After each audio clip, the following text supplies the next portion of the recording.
चाचा जान, energy plant लगाने के लिए ये ज़मीन हासिल करना बहुत ज़रूरी है। आप अच्छी तरह जानते हैं कि रोहान ने कितनी मुश्किल से वहाँ इंडस्ट्री लगाने की एनओसी ली है। बहुत एक्साइटेड है वो, और मेहनत भी बहुत की है उसने। आपको पता है, उसे लग रहा है कि हम किसी भी दिन हाकिमज़ादा को राज़ी कर लेंगे। वहमो गुमान में भी नहीं है उसके कि हाकिमज़ादा ने मना कर दिया है। मैं यही सोच के परेशान हूँ कि प्रोजेक्ट का संगी बुनियाद रखने की डेट करीब आ गई और ज़मीन हमारे पास नहीं है। मैं हर हाल में ये ज़मीन हासिल करनी है। इस मामले में मेरी बाज़ेद से भी बात हुई थी। वो भी यही कह रहा था कि इन मामलात की कोई टाइमलाइन नहीं है, हाई रिस्क है, पता नहीं है कि होगा या नहीं होगा। यही बात मैं अम्मी जान को समझा रहा था, और यही बात बताने की मैंने रोहान को भी कोशिश करना चाहिए। मगर खैर, अब अगर ये ज़मीन हमें नहीं मिली तो हमें इसका कोई मुतबादिल ढूंढना होगा, कोई और ज़मीन ढूंढनी पड़ेगी। इसमें दो नुकसान होंगे। एक तो हमारी सारी मंसूबाबंदी खराब हो जाएगी, दूसरा बहुत बड़ा माली नुकसान होगा। हाँ, हमें कोई सोच समझ के फैसला करना पड़ेगा। रोहान ने इस प्रोजेक्ट के लिए दिन रात लगाया है और जो भी उसकी डिजाइनिंग प्लानिंग है सब जमीन को सामने रखते हुए की है। मरकजी किरदार तो उसी का है, हमने तो सिर्फ सिग्नेचर्स किए हैं। मैंने कोशिश की थी रोहान से बात करने की, लेकिन अम्मी जान ने मुझे सख्ती से मना कर दिया कि रोहान से ज़मीन के सिलसिले में किसी भी किस्म की कोई बात नहीं करनी। जी, मुझे अच्छी तरह अंदाजा है। एक मिनट, भाभी बेगम की कॉल है। अस्सलाम वालेकुम भाभी बेगम। जी जी, वो पहुंच गए हैं। आप बेफिक्र रहें, मैं देख रहा हूं। जी अच्छा। किसकी बात हो रही है चाचा जान? कौन पहुंच गए? आसिया और इरम अपने घर पहुंच गए हैं जो भाभी बेगम ने उन्हें दिया था। क्या अम्मी जान ने आसिया पप्पो को घर दिया? उन्होंने इनकार नहीं कर दिया था कि उन्हें हमारी तरफ से कुछ भी नहीं चाहिए? आसिया ने जायदाद में अपना हिस्सा एक्सेप्ट कर लिया।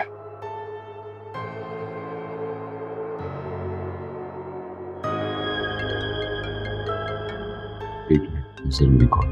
जी हेलो। जी हाँ।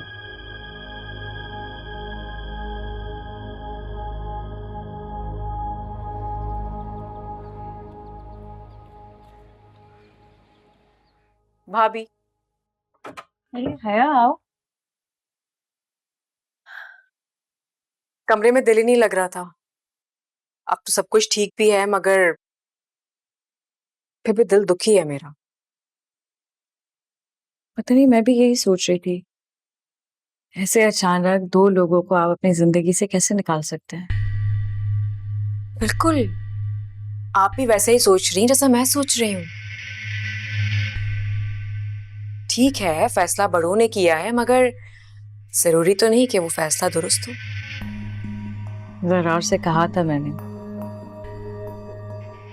खैर, क्या कर सकते हैं, अम्मी जान का फैसला है। आओ बैठो। लेकिन मैं जानती हूँ भाभी, अम्मी जान अपने बेटों का फैसला, उनकी बात कभी रद्द नहीं कर सकती।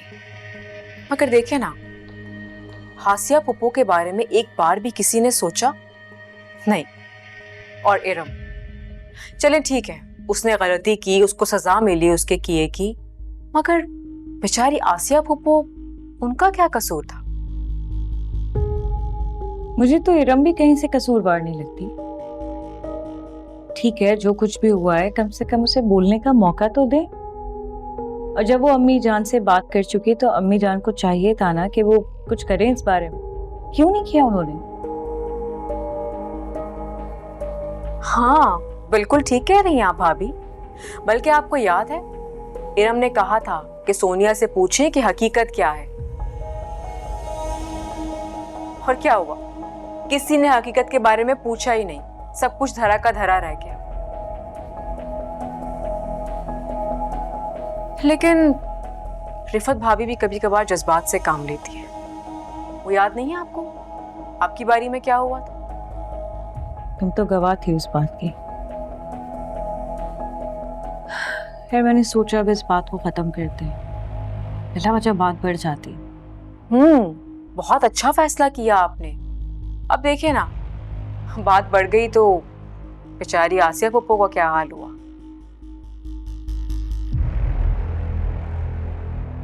लेकिन मुझे लगता है कि रिफत भाभी भी कसूरवार नहीं है।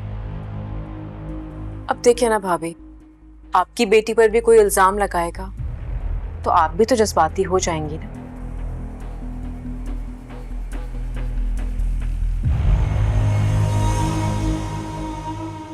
मामा, मामा,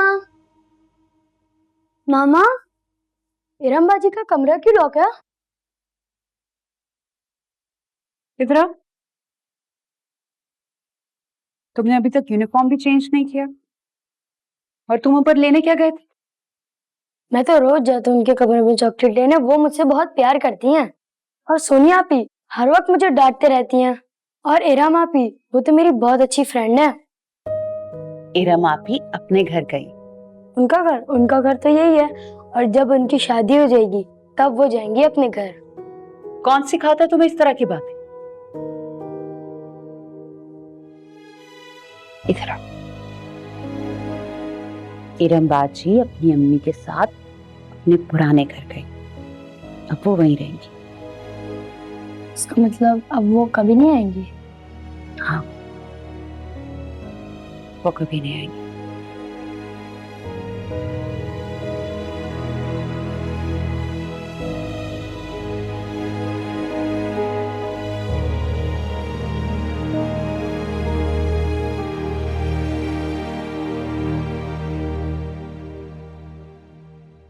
आपको पता है, मैं तो आसिया पुप्पो को खुदाफिज करने के लिए गई थी और मैंने क्या देखा वहां पर।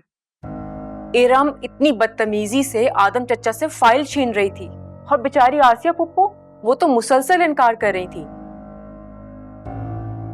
तुम सच कह रही हो? वाकई इरम ने बदतमीजी की है? हाँ हाँ, बिल्कुल ठीक कह रही हूँ। आसिया पुप्पो तो इनकार ही करती रही। लेकिन क्या करें, जब जिसकी बेटी इरम जैसी हो, बेचारी माँ की वहां कहाँ चल सकती है। मुझे तो यकीन नहीं आ रहा कि इरम ने बदतमीजी की। भाभी, आप इरम की इस बात पर एतराज कर सकती हैं, लेकिन मुझे लगता है कि उसने जो किया बिल्कुल ठीक किया। अब देखिए ना, आसिया पुप्पो के बाद अगर जायदाद पर किसी का हक है तो सिर्फ इरम का है, और अगर उसने अपना हक मान लिया तो हम सब लोग इतना हैरान क्यों हो रहे हैं। मैं तो इरम की इस बात पर बहुत खुश हूं। उसने अपना हक मांगा, और अपना हक मांगने में कोई बुराई नहीं है। जिंदगी का क्या भरोसा, कल को अगर किसी ने हक देने से इनकार कर दिया तो आपके हाथ तो रहेगा ही ना खाली। समझदार लोगों ने ठीक कहा है, एहतियात इलाज से बहुत बेहतर है।